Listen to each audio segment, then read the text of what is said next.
El Señor esté con ustedes. Lectura del Santo Evangelio según San Marcos.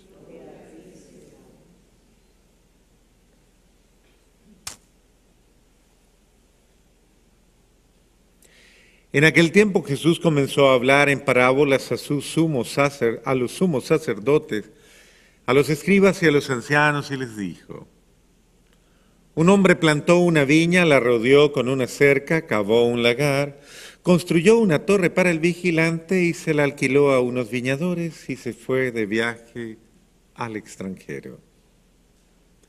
A su tiempo les envió a los viñadores a un criado para recoger su parte del fruto de la viña. Ellos se apoderaron de él, lo golpearon y lo devolvieron sin nada. Les envió otro criado, pero ellos lo descalabraron y lo insultaron. Volvió a enviarles a otro y lo mataron. Les envió a otros muchos y los golpearon o los mataron. Ya solo le quedaba por enviar a uno, su hijo querido, y finalmente también se lo envió, pensando: a mi hijo sí lo respetarán. Pero al verlo llegar, aquellos viñadores se dijeron: este es el heredero, vamos a matarlo y la herencia será nuestra. Y se apoderaron de él, lo mataron y arrojaron su cuerpo fuera de la viña. ¿Qué hará entonces el dueño de la viña? Vendrá y acabará con esos viñadores y dará la viña a otros. ¿Acaso no han leído en las Escrituras: la piedra que desecharon los constructores es ahora la piedra angular? Esta es la obra de la mano del Señor. Es un milagro patente.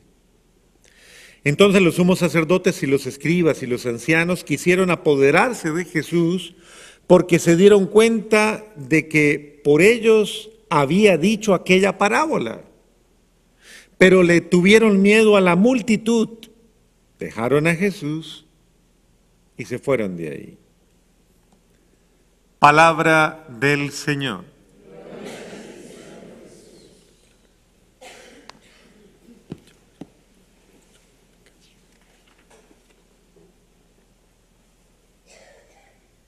Tanto la primera lectura como el Evangelio se centran precisamente en un aspecto que es muy importante para nuestra vida. Primero, es importante que comprendamos: Dios no hace las cosas porque sí. Es decir, Dios no tiene tiempo para perder. Dios no está jugando con nosotros, Dios no está perdiendo el tiempo. Dios tiene un propósito con todo lo que hace. Podemos decir que todo lo que hace en el día a día Dios, suma el día a día de su vida, lo está haciendo porque hay un plan. Porque hay todo un proyecto de vida que si usted no lo ha entendido y si usted no se lo ha planteado, Dios sí, Dios tiene toda una proyección de vida. Y esto implica, por esto Dios cuida a su pueblo, Dios lo cuida, lo guarda, lo preserva. Y por eso Dios da lo necesario, absolutamente todo lo necesario. Todo lo que usted necesite para 3 elementos básicos: ser, crecer y permanecer. ¿Cuáles son? Esos elementos bien entendidos, comprendidos por nosotros, asimilados por nosotros, nos dan conciencia. Es importante que yo tenga conciencia de ser. Yo no puedo ser cualquier cosa. Yo no puedo vivir de cualquier manera. Yo no puedo acostumbrarme a tener una vida falsa, mediocre, aparente, hueca, vacía, simplemente a moverme porque me toca moverme, pero no porque tengo conciencia de vida. Es decir, sé por qué vivo, me gusta vivir con conciencia, sé por qué lo... Es decir, ese es el ser humano que tiene criterio de vida. Sé y soy consecuente con lo valiosa de mi vida, en cada instante. en cada momento. Mire cómo la figura comienza del Evangelio de esta manera. La parábola que dice Jesús. Un hombre plantó una viña, la rodeó con una cerca, cavó un lagar, construyó una torre para el vigilante y luego se la alquiló a unos viñadores. Es decir, Dios preparó todo, dispuso todo, hizo todo. Esa es tu vida, esa es la historia de tu vida. Dios ha dispuesto todo, preparó todo. Su vida no es una improvisación, ¿o sí? ¿Usted es improvisado? Es decir, mejor dicho, usted vino a la vida por un mal cálculo. Pregúntele al otro, a ver, ¿es un mal cálculo o qué? ¿O una improvisación o una... O sea, ¿usted por qué vino a la vida? ¿Por error? No.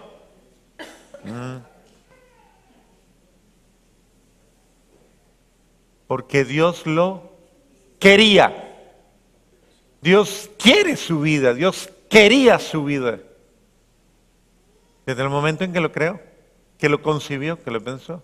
Dios quiere su existencia. Y esto es importante entenderlo. Porque yo debo aprender a amar mi existencia. Mi existencia es una existencia querida. Dios ha querido que yo viva. Dios ha querido que yo exista. Dios lo quiere. Y esto es importante, comprenderlo, asimilarlo, disfrutarlo. Qué bueno uno poder decir, yo soy un hijo deseado,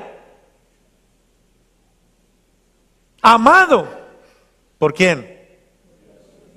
Por Dios. Puede que su papá y su mamá hayan tenido todos los errores de la humana naturaleza y condición humana. No los vamos a juzgar.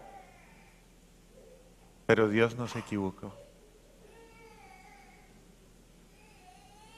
Dios deseó su existencia.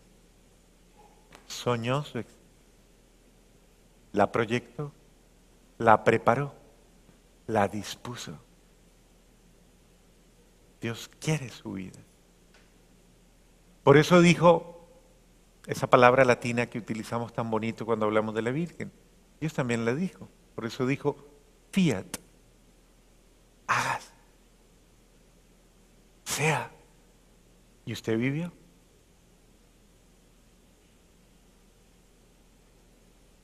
Usted hubiera podido ser una, ¿cómo le llaman? Una novedad que le llaman. Hubiera podido ser simplemente un aborto prematuro y no nacer. Pero usted nació, usted se formó, se vio la vida. Eso es un regalo, eso es una bendición ya. Y desde ahí uno ya debe comenzar a descubrir la grandeza de la bendición. Bendita sea mi vida. ¿Su vida es bendita o no? Bueno, eso es importante. Descubrir la bendición de mi vida, gustar de la bendición de mi vida, alegrarme con la bendición de mi vida. Bendita sea mi vida. Eso es bueno decírselo constantemente. Bendita sea mi existencia. ¿Usted dice eso de vez en cuando? ¿O qué dice? ¿O dice lo otro?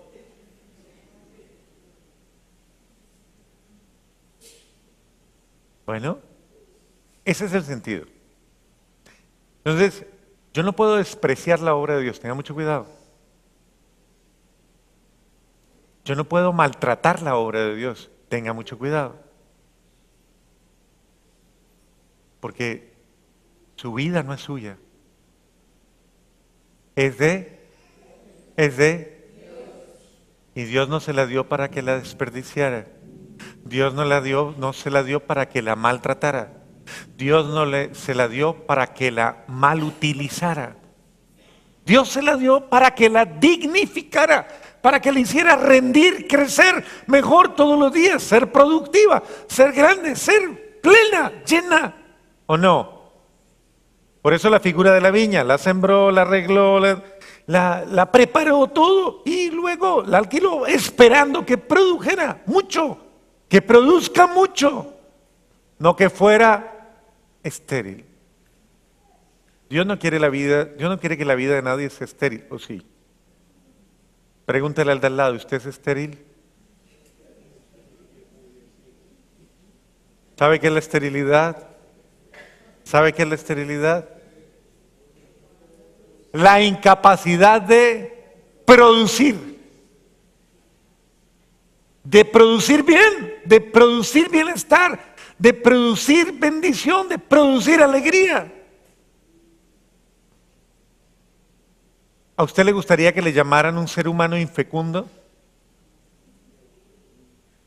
Yo no creo que usted se parezca a los huevos,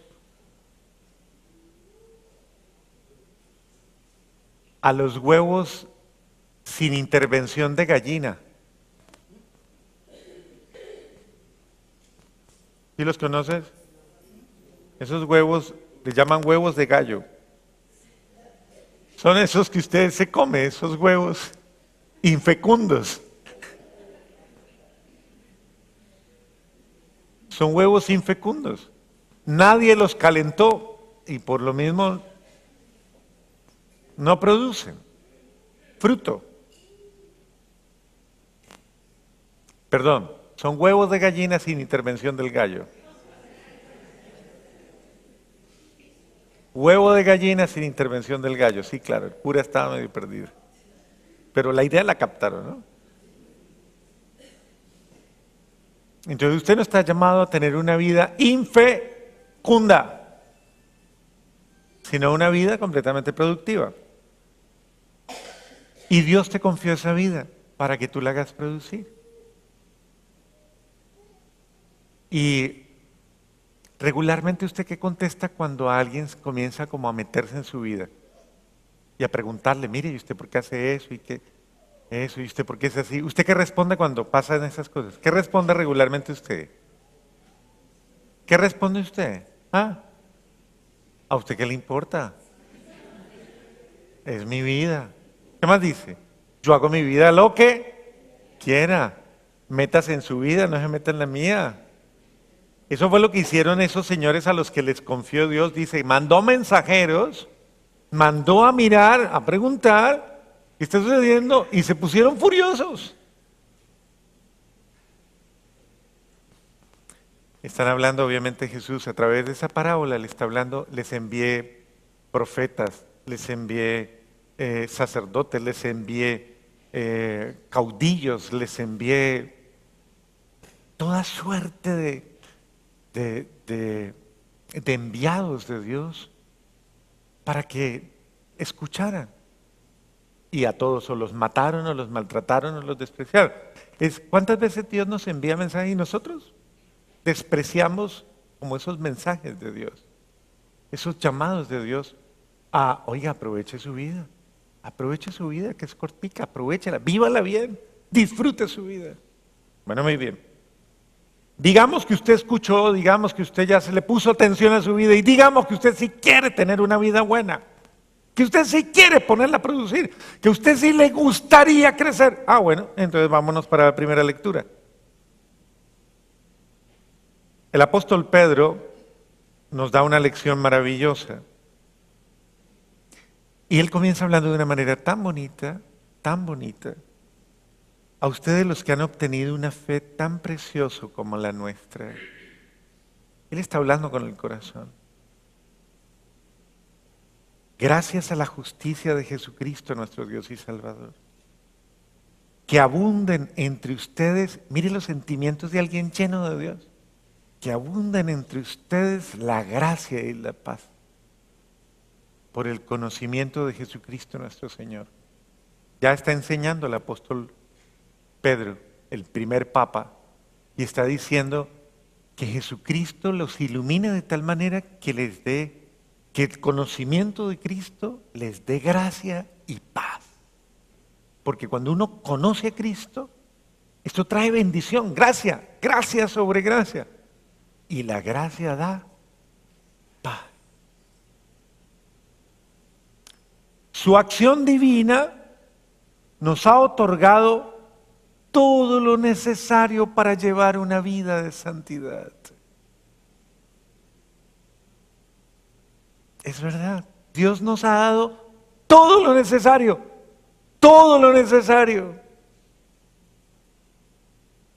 para llevar usted una vida digna, una vida de verdad, que haga honor, una vida santa. Mediante el conocimiento profundo del que nos ha llamado con su propia gloria y poder. Claro, si yo conozco a Cristo, dice Él, conocerán lo ancho, lo alto, lo profundo. Conocerán todo lo grande, porque es que la vida, el estilo de la vida que Dios nos quiere dar es a la manera de Cristo, al estilo de Cristo. Es decir, Cristo es la meta, como Él. O sea, grande, es una vida maravillosa. Es una vida de bendición, no es una vida cualquiera, es una vida sobrenatural. Mateo 5:48, sean santos y perfectos como mi Padre Celestial lo es. O sea, imítenme a mí, está diciendo nuestro Señor. Pablo también lo dice en otro momento apropiándose, sean como yo. Entonces, conocer a Cristo es conocer la grandeza de nuestra vocación. Si tú no conoces a Cristo, tú nunca te plantearás la grandeza de tu vocación, la grandeza de tu vida. Entonces dice, por medio de los cuales nos han sido otorgados también las grandes y maravillosos bienes prometidos. Claro, todo el don del Espíritu Santo, los carismas, todas las gracias, bendiciones, la sabiduría, la luz, el consejo, el entendimiento, el discernimiento, todo lo que lo hace a uno y lo capacita a uno y le da tanta luz en la vida. Claro que sí, ¿por medio de quién? De esa acción de amorosísima de Dios en el Espíritu. Ese conocimiento de Cristo nos lleva a mirar las cosas desde otra perspectiva. A mirarlas con otros ojos, no a mirarlas como todo el mundo, sino a mirarlas de verdad con sabiduría, con la luz del Espíritu Santo, como debemos ver las cosas. Y dice el mismo apóstol,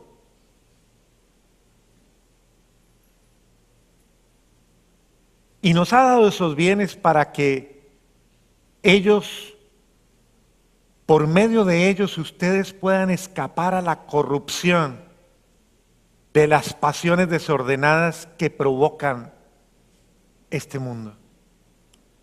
Ya nos ha dado todos esos dones para que podamos confrontar la prueba de una realidad que lo único que quiere es robarnos la vida sobrenatural. Porque hay vida sobrenatural, ¿o no? Claro. Si usted no cree en la vida sobrenatural, quiere decir que no ha entendido esto. Y luego dice, y lleguen a participar de la naturaleza divina. ¿Esto es verdad o esto es mentira? ¿Esto es verdad o es mentira? O sea, ¿podemos participar de la naturaleza divina o no? ¿Sí o no? ¿No? Sí, si queremos, claro que sí, si estamos dispuestos, si nos dejamos. Podemos participar de toda esa herencia y toda esa bendición. ¿Y qué dice el apóstol?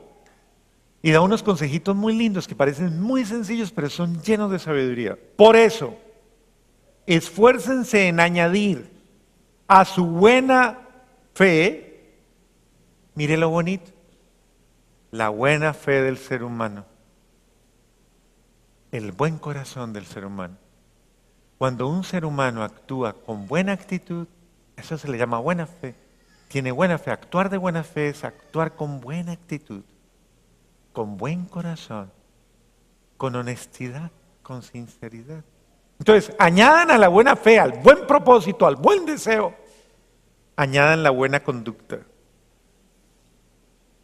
No basta tener buen propósito, no basta tener buena fe, si usted no la confirma con acciones concretas, con acciones que le den carácter a lo que usted hace. Por eso dicen los mayores, dicen una frase que es cierta, dice, de buenas intenciones está lleno ¿qué? El infierno. Hablaron los mayores. De buenas intenciones está lleno el infierno, lapidado el infierno. Dice. Entonces no bastan las buenas intenciones. A la buena fe añada su buena conducta. En otras palabras, castiza, pórtese bien, o sea, sea coherente, pórtese bien. Y luego, a la buena conducta, añádale la inteligencia. Otras traducciones dicen la sabiduría. ¿Y qué es la sabiduría o qué es la inteligencia? No es que yo sea el más iluminado, el más inteligente, no solamente eso, no, la sabiduría Viene del latín sabore, que quiere decir amor a la Eucaristía, amor al conocimiento, amor a Cristo, amor a Dios, amor a sus mandamientos, amor a sus preceptos. Una persona sabia lo es porque construye sobre la palabra de Dios, porque le cree a Dios y hace lo que Él dice. Ese es el sabio. El necio es el que construye sobre ¿qué? Arena. Súmele la inteligencia. A la inteligencia, el dominio propio. Oiga, curioso que el Papa Pedro hable de esto, diga, a la inteligencia. ¿Qué fue lo primero que nos dijo? ¿Qué es lo primero que tenemos que hacer? ¿Buena qué? Buena fe. Segundo, buena conducta. Tercero, inteligencia o sabiduría. Y cuarto, dominio propio. ¿Y por qué? ¿Por qué dominio propio?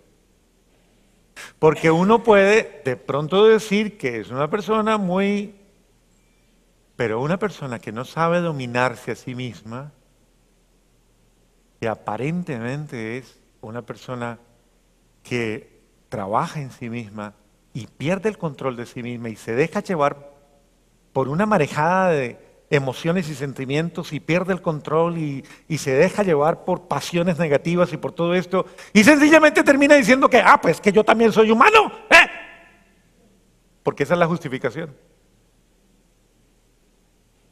Pierde el control. Dice, no, únale el dominio propio, porque eso da carácter. La gente cree que el carácter es el mal genio. Pregúntale al de al lado, ¿usted es de buen carácter?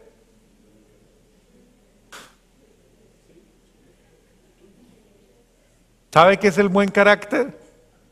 Es definición de mi identidad personal, no es temperamento. El carácter define mi identidad, no simplemente una emoción, una pasión. Tener buen carácter es ser dueño de sí mismo. Muy bien, y finalmente, dice el dominio propio, al dominio propio la perseverancia, porque no basta ser bueno a raticos, no, es que yo soy bueno cuando sale la luna, o cuando... No, usted si va a ser bueno, séalo siempre. Si no le toca a uno adivinar, oiga, hoy está de buenas, estoy de buenas con usted o no, ¿sí? ¿Se puede? Sí, porque uno no sabe, toca echar los dados o las cartas para saber cómo está usted hoy. De hecho, hay gente que le pregunta, a veces en la casa hacen esas preguntas en las familias. El primero que se levanta y vuelve al cuarto le pregunta, ¿cómo está la marea?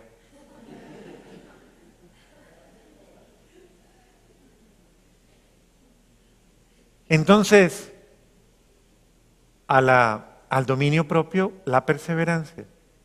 A la perseverancia, la piedad. ¿Por qué? Porque esto no es obra mía. ¿Qué es la piedad?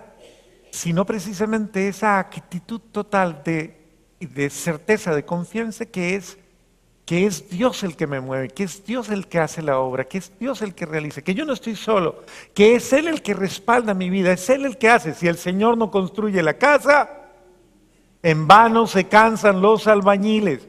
Esto no es obra humana, es obra de Correcto. Entonces la piedad es eso. Esa gracia de contar con que es Dios el que está haciendo, eres tú el que está haciendo, bendito seas. Y a la piedad, el amor fraterno. ¿Y por qué? Porque si yo hago todo esto y no practico el amor fraterno, me voy a creer mejor que los demás. Como yo sí tengo piedad, dominio propio, inteligencia, soy bueno, buenas costumbres. Si la persona no aprende a tener amor fraterno, se va a creer mejor que otros. Y al amor fraterno, la caridad, porque una persona que es verdaderamente buena, actúa con amor. Eso es la caridad, actúa con amor, con compasión, se preocupa del otro, le preocupa el otro, se esmera por el otro, es consciente del otro, es sensible al otro. Al amor fraterno, la caridad. Porque no basta amar al otro si a mí no me preocupa lo del otro. Acuérdense lo del apóstol Santiago, que se rasga las vestiduras diciendo, ustedes los que dicen que hay que ayudar a los pobres y que hay que ayudar, y cuando veis un pobre, dice el apóstol Santiago, cuando veis una persona necesitada, dice él, básicamente dice, lo invitan, le dicen, ven hermano, ora, reza para que Dios te ayude. Pero usted no se mete la mano al bolsillo para ayudarle al otro.